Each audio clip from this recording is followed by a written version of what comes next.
Hello, എല്ലാവർക്കും പുതിയൊരു വീഡിയോയിലേക്ക് സ്വാഗതം. ഇന്നത്തെ റെസിപ്പി ഇടിയപ്പത്തിൻ്റെ ആട്ടോ. ഇടിയപ്പം ഓൾറെഡി എല്ലാവർക്കും ഉണ്ടാക്കാൻ അറിയുന്നതായിരിക്കും. പക്ഷേ ഞാൻ ഇന്ന് ഉണ്ടാക്കാൻ പോകുന്നത് ബീട്രൂട്ട് ഇടിയപ്പമാണ്. അപ്പോൾ അതെങ്ങനെയാണ് റെഡിയാക്കി എടുക്കുന്നത് നോക്കാം. അപ്പോൾ അതിന് വേണ്ടിയിട്ട് ഞാനിവിടെ ഒരു ബീട്രൂട്ട് എടുത്തിട്ടുണ്ട്.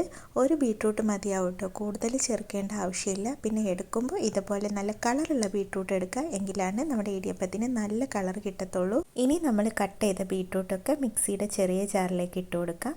അത് അരയാൻ ആവശ്യത്തിനുള്ള കുറച്ച് വെള്ളം ഒഴിച്ച് കൊടുക്കാം. ഒരുപാട് ഒഴിച്ച് കൊടുക്കണ്ട, 1-2 സ്പൂൺ വെള്ളം മതിയാവും. എന്നിട്ട് നല്ല പേസ്റ്റ് രൂപത്തിൽ അരച്ചെടുക്കുക. ഇപ്പോൾ ബീട്രൂട്ടൊക്കെ നമ്മളിവിടെ അരച്ചെടുത്തിട്ടുണ്ട്. ഇതുപോലെ നല്ല പേസ്റ്റ് രൂപത്തിൽ അരച്ചെടുക്കണം കേട്ടോ. പിന്നെ ഒരുപാട് വെള്ളത്തിൽ അരച്ചെടുക്കരുത്. ഈ ഒരു തിക്നെസ്സിലാണ് നമ്മൾ ബീട്രൂട്ട് അരച്ചെടുക്കേണ്ടത്. ഇനി വേണ്ടത് അരിപ്പൊടിയാട്ടോ. ഇന്ന ബ്രാൻഡിൻ്റെ അരിപ്പൊടി വേണമെന്നൊന്നുമില്ല, ഏത് അരിപ്പൊടി വേണമെങ്കിലും എടുക്കാം. എന്നിട്ട് അതിലേക്ക് ആവശ്യത്തിനുള്ള ഉപ്പ് ചേർത്തിട്ട് ഒന്ന് മിക്സ് ചെയ്ത് കൊടുക്കുക. പിന്നെ നമ്മൾ അരച്ച് വെച്ചിട്ടുള്ള ആ ബീട്രൂട്ടിൻ്റെ മിക്സില്ലേ, അത് നമ്മുടെ അരിപ്പൊടിയിലോട്ട് ആഡ് ചെയ്ത് കൊടുക്കുക. എന്നിട്ട് വീണ്ടും ഒന്നും കൂടി മിക്സ് ചെയ്ത് കൊടുക്കുക. സ്പൂണ് മേടിച്ച് മിക്സ് ചെയ്യുമ്പോൾ വല്ലാണ്ട് അങ്ങ് മിക്സ് ആയിന്ന് വരില്ല, അതുകൊണ്ട് നമ്മളെ കൈയാണ് ബെസ്റ്റ്. ഇതുപോലെ കൈ വെച്ചിട്ട് നന്നായിട്ട് അങ്ങ് മിക്സ് ചെയ്ത് കൊടുക്കുക. ഇപ്പോൾ പൊടിയുടെ കളർ തന്നെ ചേഞ്ചായി വന്നിട്ടുണ്ടാവും. അരിപ്പൊടിയും ബീട്രൂട്ടിൻ്റെ പേസ്റ്റും ഉപ്പും ഒക്കെ കൂടി നന്നായിട്ട് മിക്സ് ആയി കഴിഞ്ഞാൽ പിന്നെ ഇതിലോട്ട് നമുക്ക് നല്ല തിളച്ച വെള്ളം ആഡ് ചെയ്ത് കൊടുക്കാം. തിളച്ച വെള്ളം ആഡ് ചെയ്ത് കഴിഞ്ഞിട്ട് പിന്നെ കൈ വെച്ചിട്ട് മിക്സ് ചെയ്യാൻ നിൽക്കരുത്. അപ്പോൾ പിന്നെ കൈയിൻ്റെ കാര്യത്തിൽ തീരുമാനമാവും. ഇതുപോലെ ഒരു സ്പൂൺ വെച്ചിട്ട് ചൂടാറുന്ന വരെ ഒന്ന് മിക്സ് ചെയ്ത് കൊടുത്തതിന് ശേഷം ചൂടാറി കഴിഞ്ഞാൽ കയ്യിൽ വെച്ചിട്ട് നമ്മൾ പത്തിരിക്കൊക്കെ മാവ് ഉരുട്ടിയെടുക്കൂലേ, അതുപോലെ കുഴച്ച് ഉരുട്ടി സോഫ്റ്റാക്കി വെക്കുക. ഇനി നമ്മൾ ഇടിയപ്പം ഉണ്ടാക്കുന്ന സേവനായിലോട്ട് ചില്ലിട്ട് കൊടുക്കാം. അതിലേക്ക് നമ്മൾ റെഡിയാക്കി വെച്ചിട്ടുള്ള ഇടിയപ്പത്തിൻ്റെ മാവ് ഇട്ട് കൊടുക്കാം. ഇട്ട് കൊടുക്കുന്നതിന് മുമ്പ് കയ്യിൽ വെച്ചിട്ട് നന്നായിട്ടൊന്ന് ഉരുട്ടിയെടുത്തതിന് ശേഷം വേണം അതിലോട്ട് ഫില്ല് ചെയ്ത് കൊടുക്കാൻ. എത്രമാത്രം മാവ് വേണോ അത്രയും നിറച്ചതിന് ശേഷം നമുക്കിത് ക്ലോസ് ചെയ്ത് വെച്ച് കൊടുക്കാം. ഇപ്പോൾ നമ്മൾ മാവൊക്കെ സേവനായിൽ ഫില്ല് ചെയ്ത് കൊടുത്തിട്ടുണ്ട്. ഇനിയിപ്പോൾ ഞാൻ റെഡിയാക്കി എടുക്കുന്നത് വാഴയിലയിലാണ്. നിങ്ങൾക്ക് വേണമെങ്കിൽ ഇടിയപ്പത്തിൻ്റെ തട്ടിലും റെഡിയാക്കി എടുക്കാം കേട്ടോ. അതല്ല, ഇതാണ് നിങ്ങൾക്ക് എളുപ്പമെങ്കിൽ ഇലയിൽ തന്നെ റെഡിയാക്കി എടുത്താൽ മതിയാവും കേട്ടോ. അപ്പോൾ മാവൊക്കെ നമ്മളിവിടെ ചുറ്റിച്ചെടുത്തിട്ടുണ്ട്. ഇനി ഇഡ്ഡലി പാത്രത്തിൽ വെച്ചിട്ട് ഇതൊന്ന് ആവി കൊള്ളിച്ചെടുക്കാം. ഇടിയപ്പമൊക്കെ റെഡി ആകുമ്പോഴത്തേന് ഇതിലേക്കുള്ള തേങ്ങാപ്പാൽ റെഡിയാക്കി എടുക്കാം.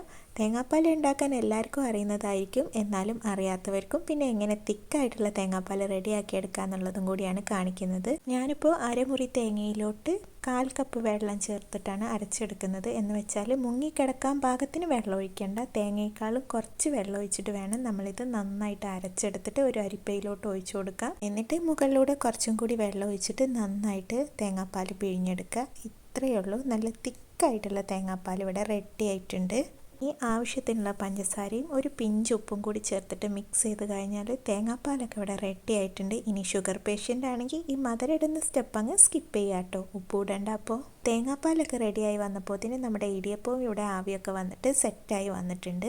ഇനി നമുക്ക് ഇലയിൽ നിന്നും ഈ ഇടിയപ്പമൊക്കെ ഇതുപോലെ അങ്ങ് മാറ്റി കൊടുക്കുക. ഇതാ നല്ല സോഫ്റ്റ് ആയിട്ടുള്ള നല്ല കളർഫുൾ ആയിട്ടുള്ള ഇടിയപ്പം റെഡി ആയിട്ടുണ്ട് കേട്ടോ. ഏത് പ്ലേറ്റിലാണോ നമ്മൾ സെർവ് ചെയ്യുന്നത് അതിലോട്ട് ഇടിയപ്പം വെച്ച് കൊടുക്കാം. ഇനി വീട്ടിലൊക്കെ ഗസ്റ്റ് വരുമ്പോൾ പൊറാട്ടയും പത്തിരിയൊക്കെ മാറ്റിയിട്ട് ഇതുപോലെ കളർഫുൾ ആയിട്ടുള്ള ഇടിയപ്പമൊക്കെ ഒന്ന് റെഡിയാക്കി നോക്കൂ കേട്ടോ. പിന്നെ ഇത് കറിയുടെ കൂടെ കഴിക്കാനും ടേസ്റ്റാണ്, അതുപോലെ തേങ്ങാപ്പാൽ കൂട്ടി കഴിക്കാനും ടേസ്റ്റാണ്. എനിക്ക് ഒന്നും കൂടി ഇഷ്ടം തേങ്ങാപ്പാൽ കൂട്ടി കഴിക്കാനാണ്, അതുകൊണ്ടാണ് ഞാൻ ഓൾറെഡി തേങ്ങാപ്പാൽ ഇവിടെ റെഡിയാക്കി വെച്ചത്. അപ്പോൾ ഇന്നത്തെ വീഡിയോ എല്ലാവർക്കും ഇഷ്ടപ്പെട്ടെന്ന് വിചാരിക്കുന്നു. ഇഷ്ടപ്പെട്ടാൽ ലൈക്ക് ചെയ്യാനും ഷെയർ ചെയ്യാനും ഒപ്പം സബ്സ്ക്രൈബ് ചെയ്ത് സപ്പോർട്ട് ചെയ്യാനും മറക്കല്ലേ. ഇൻഷാ അല്ലാഹ് അടുത്തൊരു വീഡിയോ ആയിട്ട് കാണുന്നവരെ എല്ലാവരും സേഫ് ആയിട്ടിരിക്കുക, ഹാപ്പി ആയിട്ടിരിക്കുക. Thank you for watching my video.